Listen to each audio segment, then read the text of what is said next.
'Tis the season to be jolly, as the lyrics go, and Korea is seeking to let the world know that it's safe to travel here with no martial law to fear.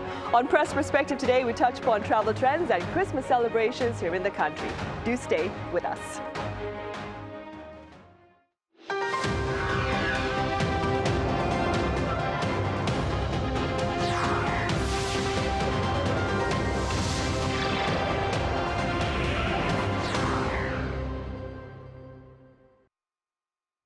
Hello and welcome. You're watching Press Perspective for this Tuesday, December 24th, Christmas Eve here in Seoul. I'm Min Sunhee.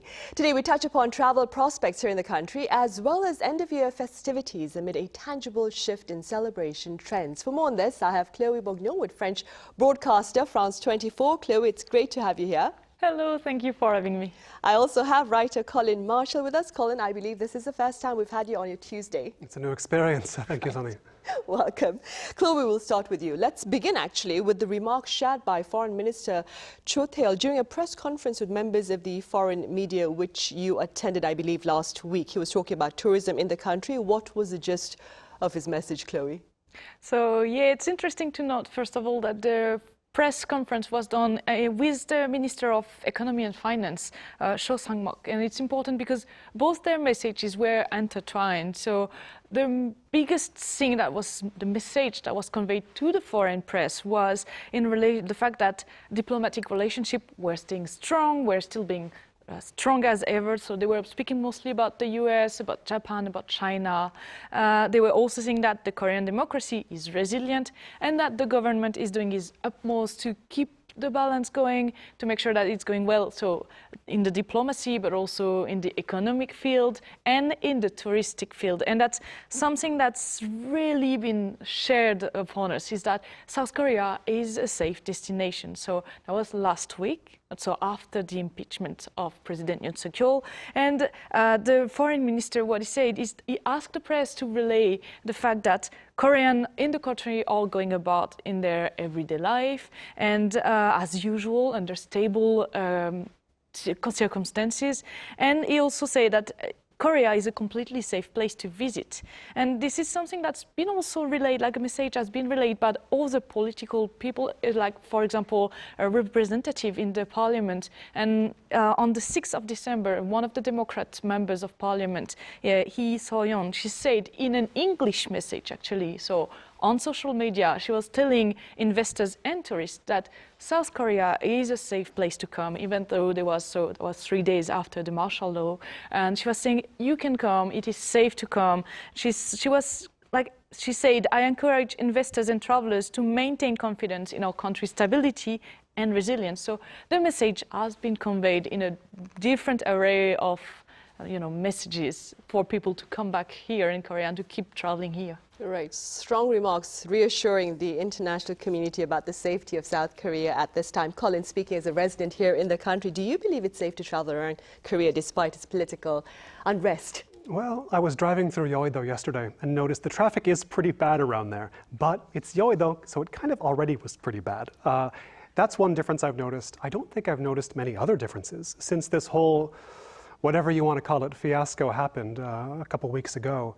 The texture of life in Seoul on the street is remarkably the same as I've always experienced it these last 10 years even. And what it brings to mind is, of course, all of the times that North-South Korean relations have got worse than usual. And those two, whenever I would talk to friends or family in the US or elsewhere outside of Korea, someone would ask, oh, does it feel safe there? Is it okay to travel to Korea? Are you going to leave Korea? Or what's going on? The sense that political events cause more disturbance in the daily life of Korea than they actually do. At least in this era. It was different 30, 40 years ago. So there's that. I mean, yes, maybe the traffic is a little worse, but I don't think there will be anything disruptive to the traveler, especially going to the usual tourist places, a subject we'll cover a little more later in this broadcast. But there's no protesters at Gyeongbokgung, for example. And I think that, when you look at the coverage of the protests themselves, you see how different it is than what the sort of public perception might be abroad. I think people have a 1980s idea of Korean protests, like that the army is ready to go and the protesters are as well. It's not like that, as we know. There was one article that quoted a father who brought his 2 young daughters to the protest in front of the National Assembly building, which tells you something right there. But he was saying, this quote was, "It's like a festival. The atmosphere is like a festival," which is, again, very different from the protests of decades past. But street festivals are a fairly common thing in Korea as well. So in a way, it's not the worst way to experience Korean culture, to go and see what's happening in front of the National Assembly building. But I would say, if you were going to come anyway, don't cancel the trip, in part because, let's face it, with any sort of, with the slight financial downturn as a result of martial law, it means a better exchange rate for tourists. So I think there's a practical side to it too for travelers. And I don't think Korean businesses will turn away the tourists coming to buy stuff and eat and drink and all that. Right. Staying with that, actually, Chloe, that is perhaps why some pundits are claiming that now is the right time to visit South Korea. Do tell us a bit more about their thoughts. Yeah, so their idea is that exactly because the won is kind of going away from the main currencies. If you're coming from a country that's paying in dollars or paying in euros, well, with a strong currency, the fact is at the moment you're kind of paying less money to buy things in Korea. So it's something that has been known for a long time. It was the same with the yen in Japan at the beginning of this year, actually. So it's kind of an incentive that's quite often shown to tourists, saying you should go to this place because of this kind of thing. But here in Korea, it's been happening quite quickly, actually. And the one is kind of stabilizing now, but it was going a bit down before the unrest, and it's still a bit of a problem on this point.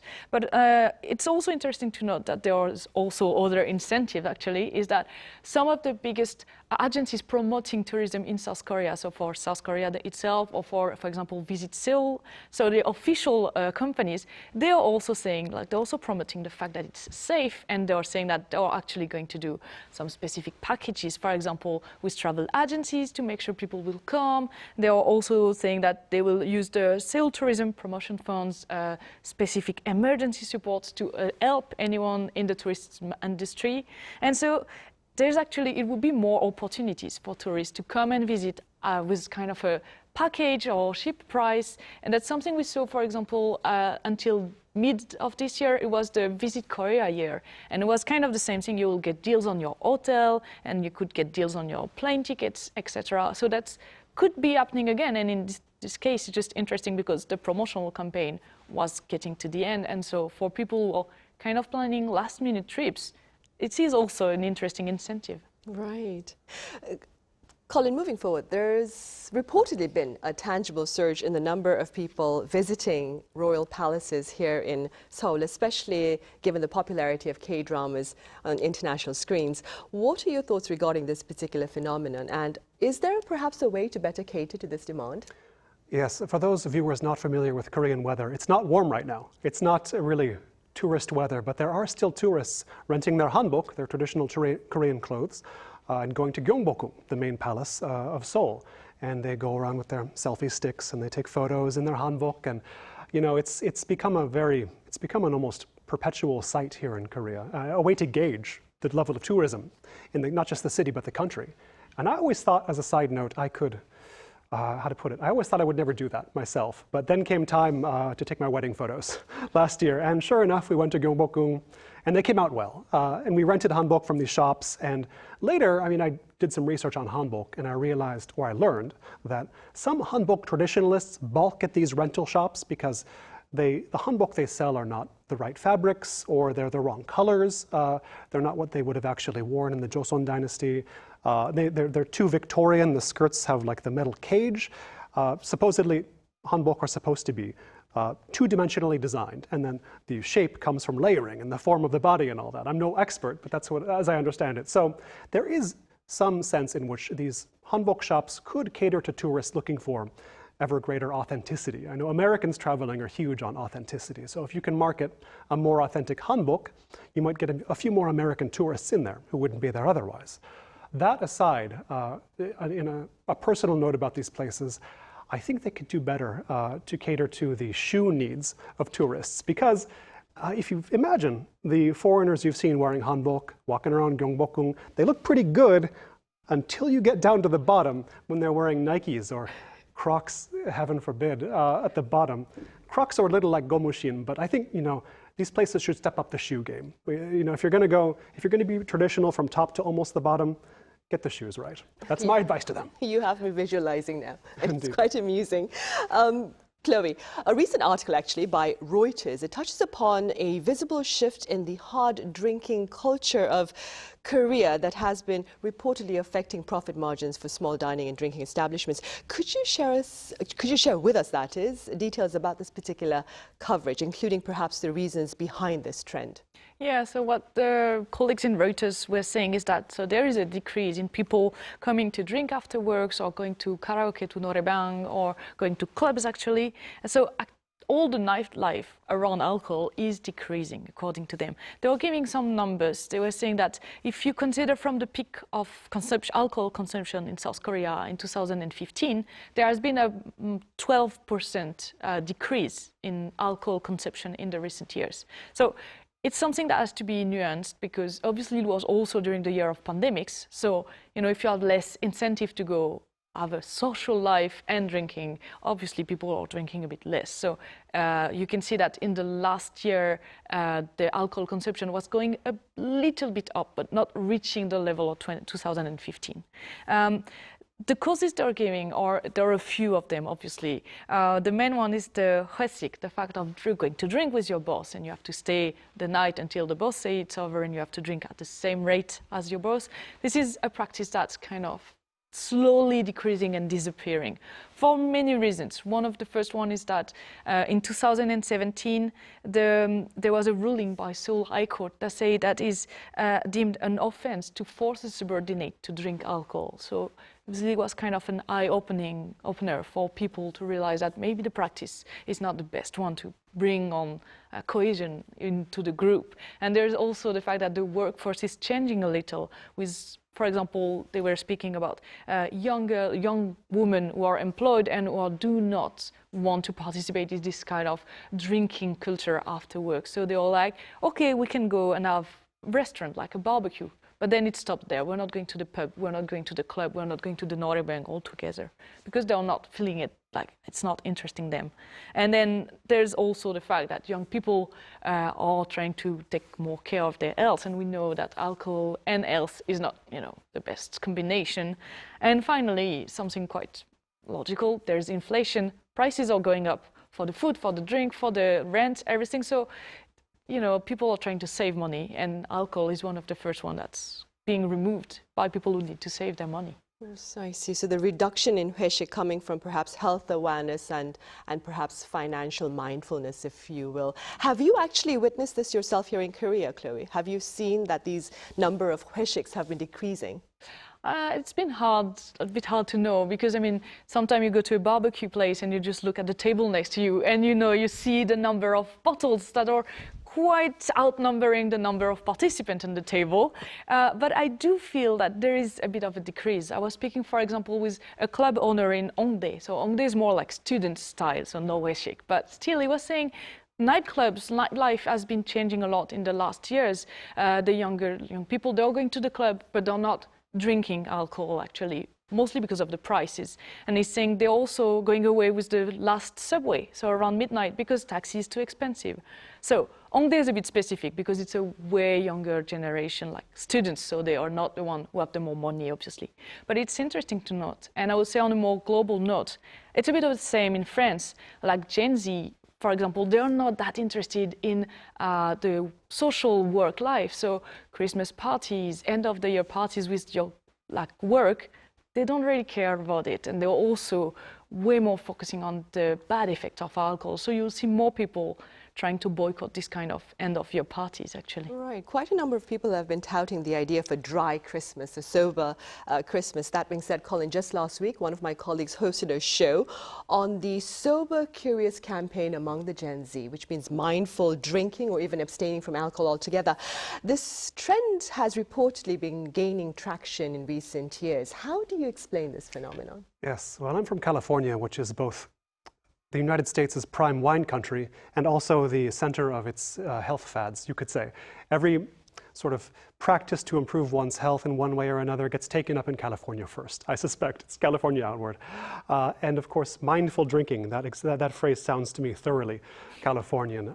So I'm not surprised that that kind of, how to put it, that kind of phenomenon would also gain some interest in Korea, where, let's face it, still today, if you are completely abstemious from alcohol, your social life will suffer or perhaps end. The same with if you were vegan. I have a vegan friend here, and he certainly doesn't go out much, but he does drink alcohol, so he's able to still exist in Korea on a social level in one way or another.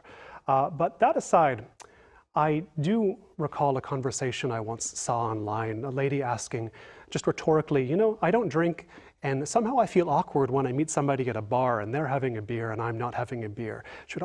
But why should I feel awkward? And so, okay, that makes sense up to that point. Then somebody replies saying, because it's a tacit ritual that everybody involved in this group, whether it's two or more, are going to be, to a small degree at least, impaired altogether. And abstention from that ritual reads as antisocial to some degree. Of course, it's also antisocial to get so drunk you start a brawl, like in the old days in Korea at a pojangmatcha. But the importance of ritual is hard to overstate, and I think sometimes rituals have to be made to replace others. If you want to get rid of drinking, you got to have something else to participate in that everybody agrees to do on some level. And at the same time, like if it's a trend, you can then be participating in a trend. Oh, I'm doing this thing. I'm doing dry Christmas. So it's defined, and you're not weird then. You're not antisocial. You're just doing something specific. Like with veganism, not many Koreans are vegan, but the trend of like vegan shampoos and vegan products makes veganism kind of like a vogue. It's like, oh, I'm gonna do a vegan month or something like that. I think that maybe that's the level of traction it can get in Korea. But as for a significant reduction in the amount of alcohol consumption in Korea, I mean, I'm a little dubious about it, but stranger things have happened here. I wonder, are you planning on spending a dry Christmas this year? No comment. All right, fine, I'll take that. Now, also after Christmas Day, Chloe, the next day, on the 26th, we have Squid Game Season 2 premiering on Netflix, and it's already been nominated for a Golden Globe, even before its premiere to the public, that is. What has been the response to this reality?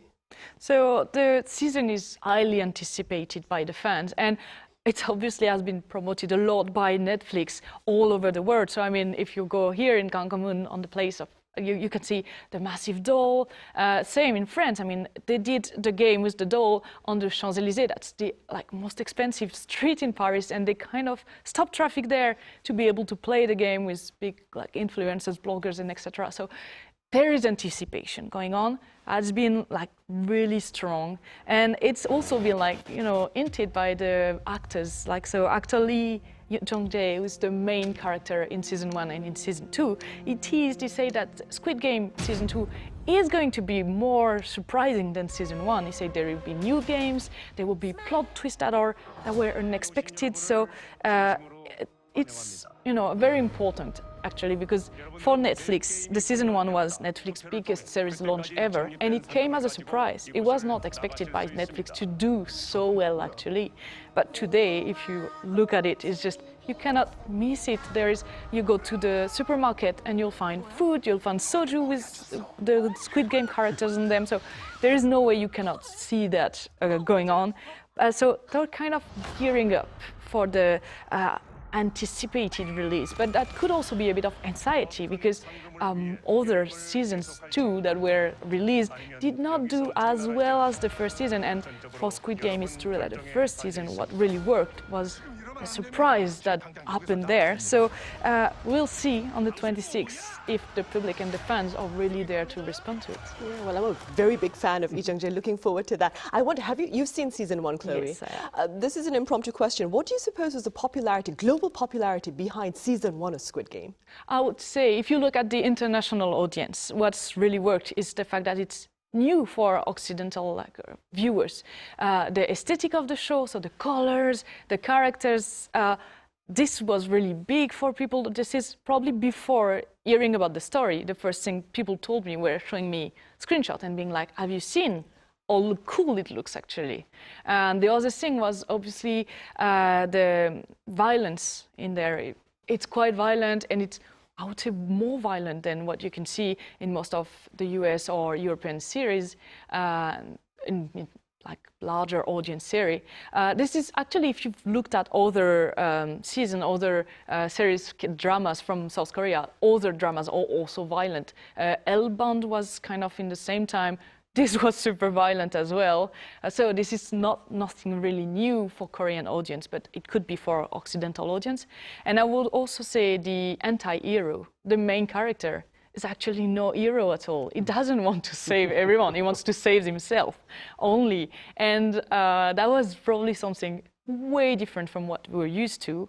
And again, that's something that actually you could see if you watch Train to Busan, for example, or Concrete Utopia. That's something that happened quite a lot in Korean movies. But I would say Occidental audience are not used to that. And that's probably what really made this first season so strong. And that's probably why people are expecting something from the next season. So let's see if Netflix is able to deliver that. Right, hopefully it's good, because season 2 has already been nominated for the Golden Globe. Back to end of year festivities, Colin. So pundits are saying that the festivities themselves have been dampened by the ongoing political turmoil here. Keeping this in mind, and of course the trend toward low-key celebrations, what would you recommend for those who are here in Seoul for Christmas? Well, Christmas has taken different forms in every country that it's taken root in. Of course, Christmas is no longer celebrated just in Western Europe. It's all over the world, maybe in most countries of the world, if not all. And Korean Christmas is its own thing, much like Korean Chinese food. It takes its own form, and it has its own tropes, its own sensibility, its own expectations. And I was reading a book recently that touched on the origins of Korean Christmas, first celebrated in 1886, incidentally, at Ewha Hakdang, which was the predecessor to Ewha Women's University, as we would know now. They put up Korea's first Christmas tree in that year. And so I don't think the uptake of Christmas was very rapid at the end of the 19th century through the early 20th. But what did push it forward a bit was the first president of the Republic of Korea, Lee Seung-man, or Syngman Rhee, as he's known in the Western world. He was highly westernized and believing Christian, and he had the sense of wanting to promote Christmas, to make it a more popular holiday in his home country. And how to do that? Well, this was an ingenious strategy, I thought, was to promote it as a couples holiday, which it had not been in any of its other incarnations in the world. In the US, it's more about families, or especially children. In France, I know it's very family-centric as well. Here, as I always say when explaining Korean Christmas, it's a couples holiday. And so the reason why Lee Seung-man and his people decided to push it as a couples holiday was that they could provide this deal. Okay, on Christmas, no curfew. So we can make this a day couples can enjoy. You can have a later night. And so that, from what I heard the other day, was the reason why it's got pitched as a couples holiday and stayed that way. And to this day, you look at the ads that sort of cafes put up, it's all about the couple. So if you want to have a Korean Christmas, per se, I mean, make it a date night is one suggestion. You can do like people do here. I mean, some Koreans ignore it entirely, but others do, you sort of see a movie, go to dinner. This is all still possible. The restaurants haven't shut down because of the brief martial law period. But one other possibility is, people don't get a lot of time off for Christmas here in Korea. You're lucky if you get the day. But if you do get the day, you could still do a day trip. Like, it might be too late to book a KTX ticket, but you can go a lot of places on the regular trains, like regular subway or what have you. So you could, go out to, I don't know, I like Chuncheon or Gangneung, or I don't know, Mokpo. You take your pick. I mean, there are a lot of cities in Korea. You could take Christmas as a sort of day trip holiday. That would be one way to avoid, if you think Seoul is going to be, if you think there will be political turmoil, probably won't, that's one way to avoid it, because the protesters won't get down that far south or east. Right, then a day trip to Chuncheon or Gangneung as recommended by Colin. Sundubu, I don't know. Right. All right, Colin, as always, thank you so much for your time and your thoughts today. Thank you. And Chloe, thank you very much for your insights. Thank you. Right, well, on that note, we end this edition of Press Perspective. We return same time, not tomorrow, but on Thursday, because tomorrow is Christmas Day. That being said, do have yourselves a merry little Christmas.